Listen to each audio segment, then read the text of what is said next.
Momento da Palavra de Vida. Efésios 5:14, vamos lá. 5:14. Pelo que diz: desperta, ó tu que dormes, levanta-te dentre os mortos e Cristo te esclarecerá ou iluminará.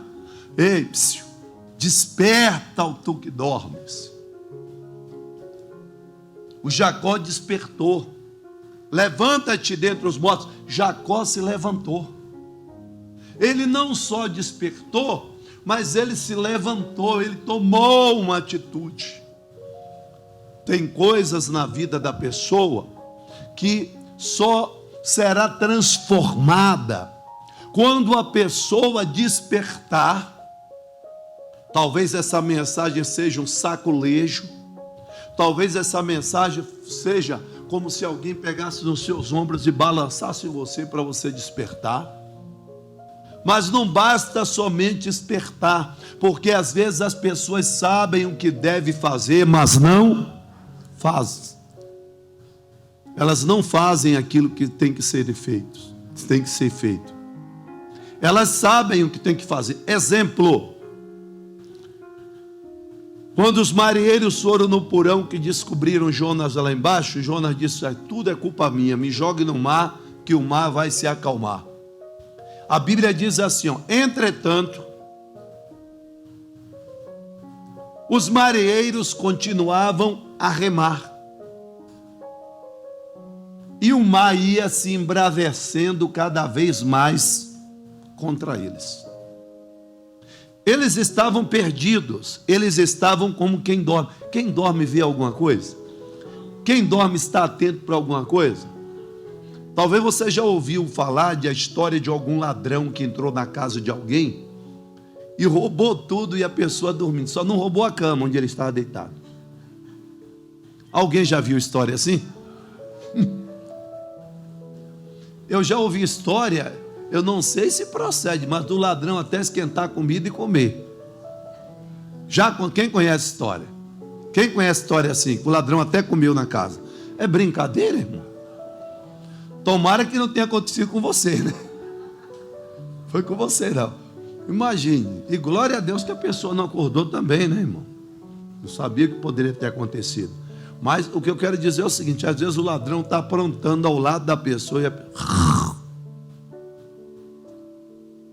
Irmãos, desperta, ó tu que dormes, levanta-te dentre os mortos.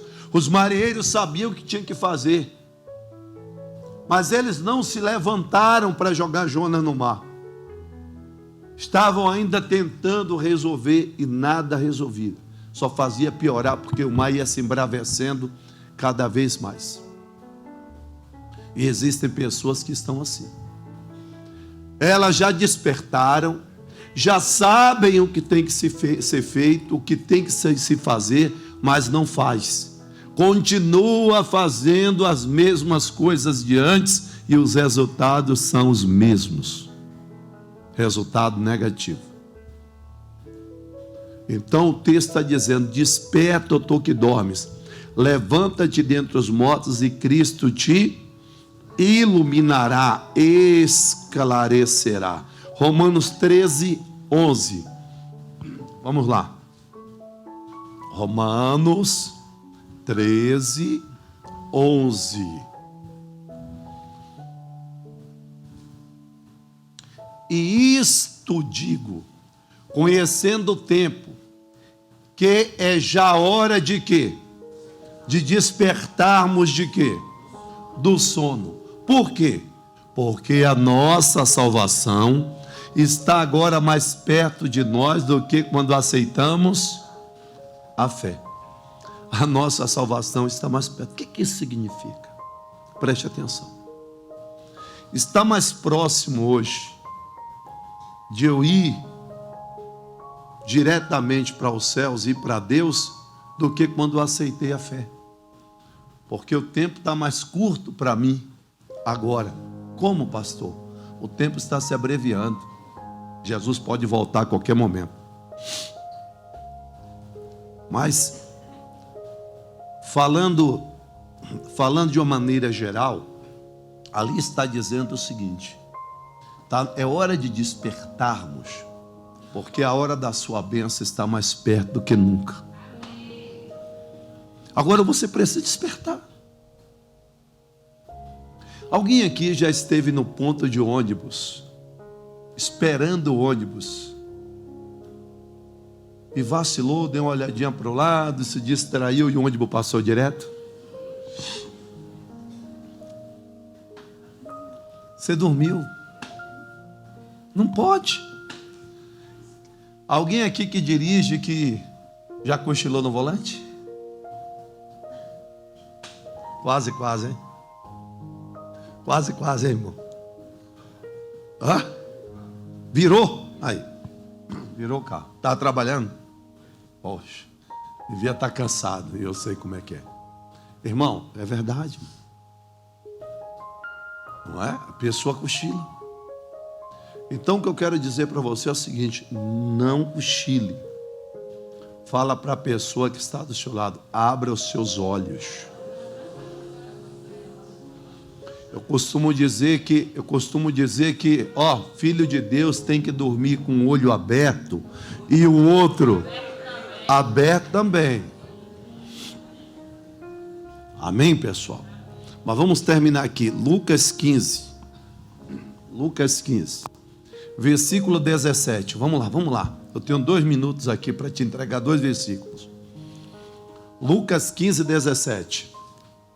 Lembra daquele filho pródigo que fugiu de casa, abandonou o pai, que não aguentava mais viver com o pai, foi comer, queria curtir a vida, tomar cachaça, viver com as prostitutas, não é? A Bíblia fala de um filho, a Bíblia fala que o homem tinha 2 filhos, e um deles chegou para o pai e disse: pai, dá-me parte da tua herança. E o pai deu. E a Bíblia diz que ele partiu para uma terra longínqua. Terra longínqua, longe do Pai, que é Deus, é uma terra realmente de sujeira, de imundície. E lá ele viveu uma vida dissoluta. São poucas as pessoas que querem viver debaixo de regras, de normas. A maioria das pessoas querem viver uma vida dissoluta. A maioria das pessoas querem viver uma vida sem regras. Mesmo até os crentes. Muitos que estão dentro da igreja querem viver uma vida desregrada. Elas não querem serem dirigidas, nem por Deus e nem por um pastor. É por isso que a maioria das pessoas estão procurando ser desigrejados, ou estão procurando pastores aí que não têm compromisso com ela, que tem compromisso às vezes de aparecer de vez em quando na rede social, dar uma palavra qualquer lá e simplesmente isso e pronto. E as pessoas estão ligadas nisso, porque querem viver uma vida descompromissada. Não quer que um pastor pegue no pé, não quer que um pastor lhe oriente, não quer que o pastor bote ela no caminho da verdade, no caminho da bênção.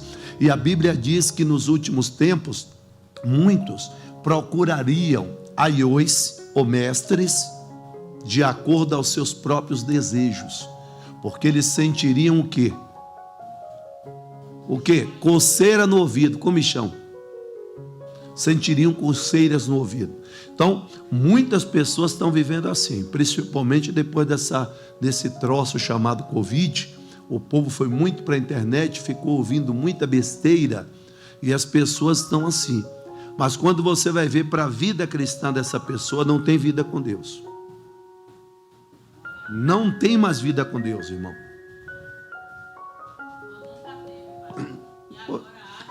Desconverteram. Irmão, isso é uma coisa séria. Isso é uma coisa muito grave que está acontecendo aí fora. Vamos abrir os olhos, gente. A vida com Cristo é muito diferente do que as pessoas estão pensando. Muito diferente. Misericórdia. Momento da Palavra de Vida.